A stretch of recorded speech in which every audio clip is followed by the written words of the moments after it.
My name is Winfield. I've been sober since December 15th, 2018. I'm a person in recovery.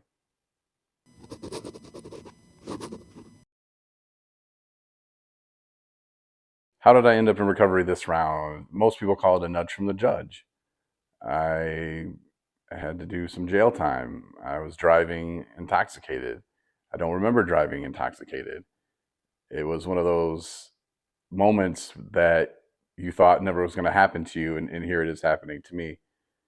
This time, I was forced to go to treatment by the judge. And of the 14 times I went to treatment, it was on my own. So it was a reversal. A lot of people are forced to go to treatment from the judge. And then later on, they're finally like, okay, I got to go on my own. Where me, it was kind of the opposite, but everybody's different. But I needed those consequences from the judge to actually move myself forward and to even get a year sobriety.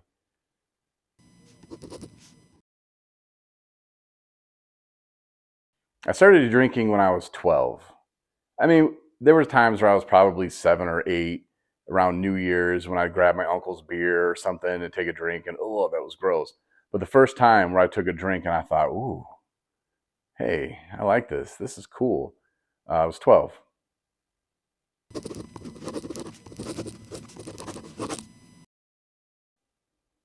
The tools I use today are going to meetings. I have a therapist I talk to. There are people in my life that I have in my life for a reason.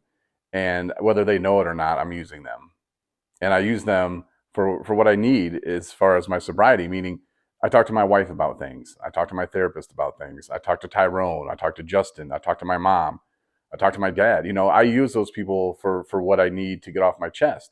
Instead of turning to liquor or a drug to help me or get me out of a funk, I talk to people. I get it off my chest. I go to meetings. I get that off my chest. And that has helped me tremendously using people.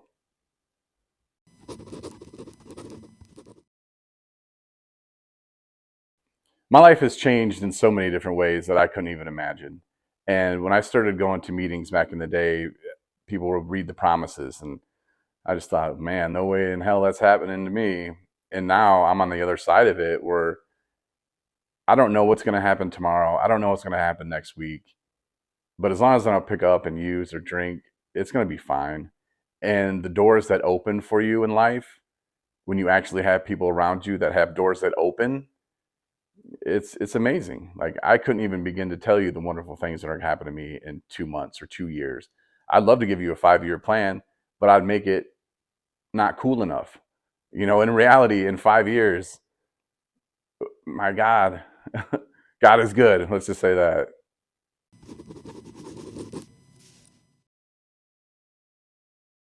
The most difficult piece for me now is seeing people slip through the cracks, and not because they didn't try, but because the resources weren't there, because the policies that were written by my great grandfather, who's not around today. And we don't have a horse and buggy that take people to treatment anymore. Some of the things that are written in those policies are so outdated, and it really just gets under my skin when I see people fall through the cracks and I point it out, and I just get the shoulder shrug, like, that's how it goes. I work really hard to change those things and to change people's minds.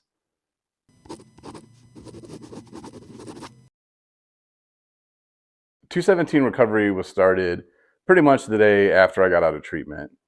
I was in treatment and we were in room 217. I was in the room with a couple guys, and we would talk all night sometimes about processing things that went on in the day.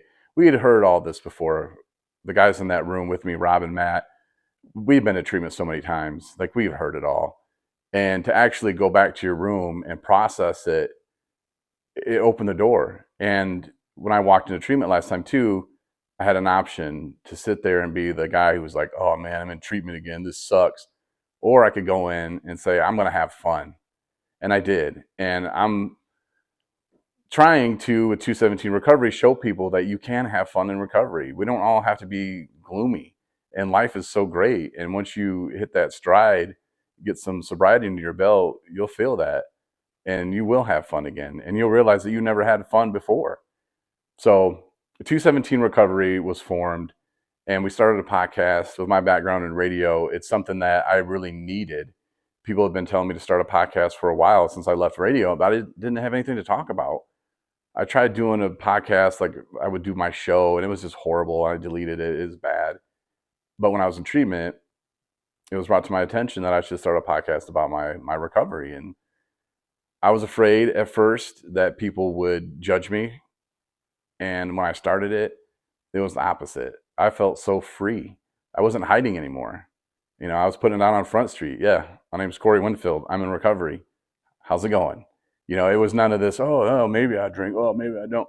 No, I'm in recovery. And it was me taking a stand and being open like that. You know, some people go to AA meetings and are like, oh, I don't want anybody to know I'm here. Maybe that keeps people stuck. Maybe it doesn't. For me, I felt like that kind of kept me stuck. Where now, you know, putting it out there, like I said, on Front Street, here it is, you know, and people are waiting for me to fail. I get it. But only I can determine that, you know, and that's the power that I have over that. So that's what I kind of realized, is that people can judge me. They're going to judge me. The only thing I can do to change that is by doing good things today. And some people don't like good things, and there's nothing I can do about that. You know, that's how they feel. And the nonprofit, what we do now too, is taking people to and from treatment. And again, it's one of those holes in the system, you know, like people slipping through the cracks, where I asked, well, how come nobody's doing something about this? And they said, we don't know. So I decided, well, let me figure it out and we'll do something about it. And it's been life changing. You know, we've done close to 275 rides so far. I mean, when you watch this, it's probably going to be more, but every time we take somebody, like, I learn from that.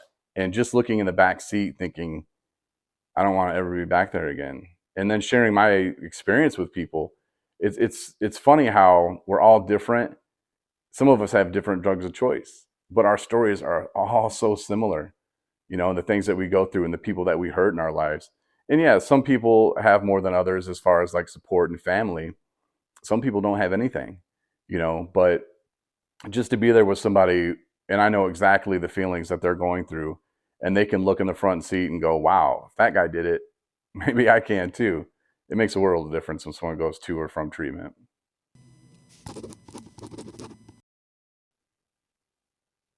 Yeah, if somebody in your family is struggling with addiction, I'm sorry, but don't give up on them. It doesn't have to be the end. Did they lie? Did they cheat? Did they steal? That's the addiction. You know, the real person's still in there. Just don't give up. Is what I would say to people.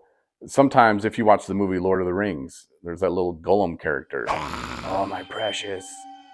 When somebody who is in early recovery, still in active addiction, when they get that addiction on their brain, it's the same as like that Golem going for that ring, man. It's, oh, my precious. Like, that's all you think about.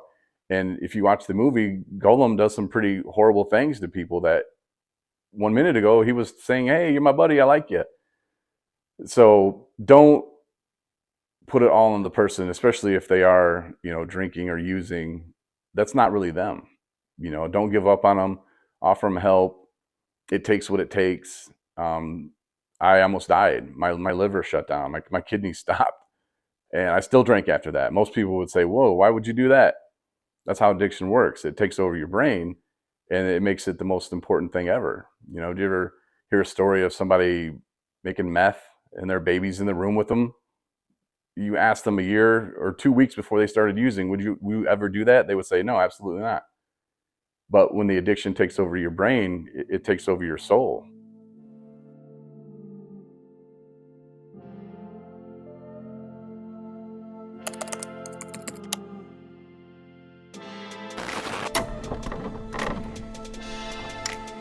My name's Corey Winfield. I've been sober since December 12th. That's when I got married, December 12th. So how has your life changed? Oh, I have tons of cats now. No. Rolling. All right. I think so.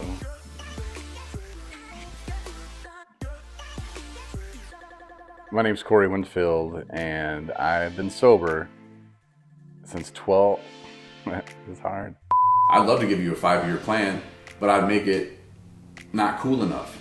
You know, in reality, in 5 years, my God, God is good. Let's just say that.